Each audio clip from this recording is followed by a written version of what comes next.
A train travels a distance of 480 km at a uniform speed. If the speed had been 8 km per hour less, then it would have taken 3 hours more to cover the same distance.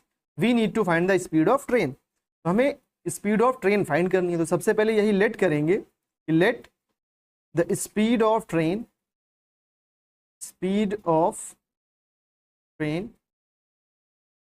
B x kilometre per hour. हमने speed मान लिया train की x kilometre per hour. Kilometre per hour में ही क्यों? क्योंकि यहाँ पर किलोमीटर पर आवर, यहाँ भी किलोमीटर दे रखा है, इसलिए किलोमीटर पर आवर में। अगर चीज़ें आपको मीटर और मीटर पर सेकंड में दे रखी होती तो हम मीटर पर सेकंड में अज्यूम करते।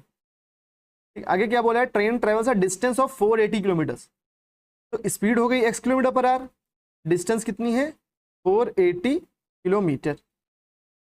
ठीक है। If the speed had been 8 kilometre per hour less than it would have taken 3 hours more to cover the same distance. तब यहाँ पर टाइम की बात हो रही है कि अगर 8 किलोमीटर पर आवर स्पीड कम होती तो टाइम हमारा 3 घंटे ज़्यादा लगता। जाहिर सी बात है, स्पीड कम होगी तो टाइम ज़्यादा लगेगा। तो यहाँ पर हम टाइम भी फाइंड कर लेते हैं। देखिए टाइम क्या होता है? Distance upon speed. इस टाइम को हम t1 बोल देते हैं, क्योंकि स्पीड जब कम हुई है उस वक्त जो टाइम लग रहा होगा उसको हम t2 बोल देंगे। तो t1 कितना होगा? Distance upon speed. तो डिस्टेंस कितनी है यहाँ पर? 480 अपॉन स्पीड क्या एज्यूम किया हमने? x। तो टाइम कितना हो जाएगा? 480 upon x r।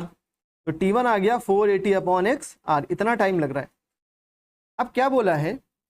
If the speed had been 8 kilometre per hour less, if speed had been 8 kilometre per hour less, अगर स्पीड 8 किलोमीटर पर आवर कम होती तो स्पीड क्या हो जाती? बताइए। स्पीड अगर 8 किलोमीटर पर आवर कम होती तो पहले x थी, अब कितनी हो गई होगी? x minus 8। पहले x थी, 8 किलोमीटर पर आवर स्पीड कम हो गई तो क्या हो जाएगी? x minus 8 kilometre per hour. और डिस्टेंस क्या है? सेम डिस्टेंस है। बोल रहा है 3 hours more to cover the same distance. तो डिस्टेंस तो सेम ही है, 480 किलोमीटर। अब टाइम कितना यहाँ पर लग रहा होगा? देखिए डिस्टेंस अपॉन स्पीड करें, अगर डिस्टेंस अपॉन स्पीड करें यहाँ पर तो t2 क्या निकल के आ जाएगा? 480 अपॉन स्पीड कितनी है? x minus 8। ये हो गया दो केसेस में टाइम अपना, ओरिजिनल वाला टाइम और अगर स्पीड 8 किलोमीटर पर आवर कम हो जाती तब क्या टाइम लगता। अब क्वेश्चन के अकॉर्डिंग बोल रहा है कि जब स्पीड 8 किलोमीटर पर आवर कम हो गई है तब जो टाइम लग रहा है वो 3 आवर्स ज्यादा है, ज्यादा टाइम लग रहा है। भाई यहाँ पर स्पीड कम हो गई है तो 3 घंटे ज्यादा टाइम लग रहा है। तो कौन ज्यादा है यहाँ पर? t2 ज्यादा है। किससे? t1 से, पहले वाले टाइम से। यहाँ पर अगर हम देखें तो कुछ इस तरह का इक्वेशन बनेगा कि जो t2 है और t1 को हमें इक्वेट करना है।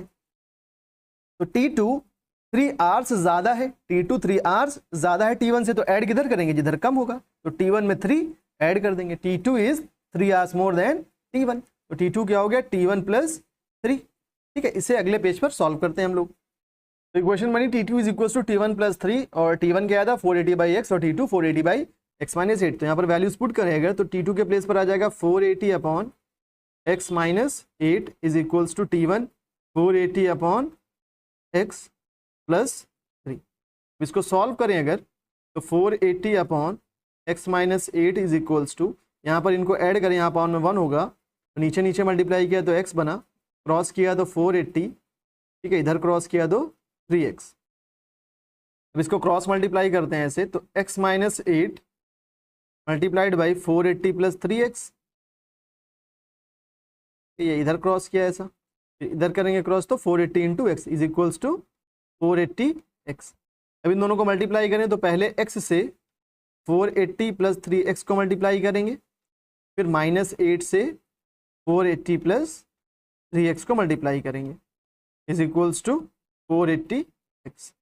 यहाँ x से 480 को मल्टीप्लाई करें तो 480x प्लस x और 3x को मल्टीप्लाई करें तो 3x स्क्वायर। 8 और 480 को करें तो 8 0 जा 0, 8 8 जा 64, 6 कैरी, 8 4 जा 32 और 6 38। फिर माइनस 8 और प्लस 3 को करें तो माइनस प्लस माइनस 8 3 जा 24x। इस 480x को इधर ले आए अगर तो माइनस 480x हो जाएगा, ये इज इक्वल्स टू 0।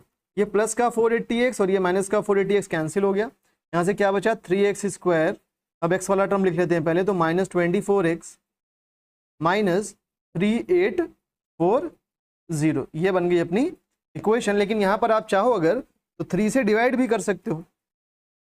3 से अगर हम डिवाइड कर दे पूरी इक्वेशन को, क्यों डिवाइड कर सकते हैं, क्योंकि देखिए ये भी 3 से डिवाइड हो जाएगा, ये भी 3 से डिवाइड हो जाएगा, और इन तीनों को, चारों नंबर्स को अगर ऐड करें तो 8 4 12 3 15 बन रहा है, 15 3 से डिवाइड होता है, तो ये पूरा नंबर भी 3 से डिवाइड हो जाएगा। तो पूरी इक्वेशन को हम 3 से यहाँ पर डिवाइड कर सकते हैं, और 0 तो सभी से डिवाइड हो जाता है। तो यहाँ अगर पूरी इक्वेशन को 3 से डिवाइड कर दें तो ये हो जाएगा एक्स स्क्वायर, यहाँ बचेगा 3 8 ज़ा 24, तो 8 यहाँ पर 3 से डिवाइड करें तो 3 1 ज़ा 3, 3 2 ज़ा 6, 3 8 ज़ा 24 और 0 इज इक्वल्स टू 0। तो ये बन गई अपनी equation x square minus 8x minus 1280 is equals to 0।